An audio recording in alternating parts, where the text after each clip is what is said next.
Yo, what's up guys? Welcome back to the channel.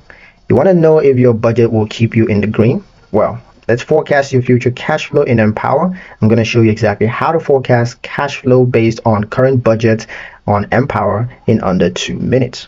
Let's get into it.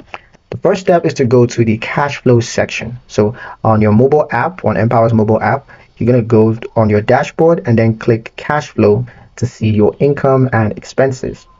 Next is to set a time range. So go ahead and adjust the time filter to monthly or quarterly for a more accurate projection. Next is to review historical data. Empower uses your past spendings and income trends to predict future flow, to check the graphs to see your upcoming months. Next is to adjust budget categories. So go ahead and refine your budget numbers if you expect changes in income or expenses. This updates your forecast instantly. Final step is to interpret the projection. Now, a positive projection means extra cash. A negative one means that you may need to cut expenses or budget or boost income.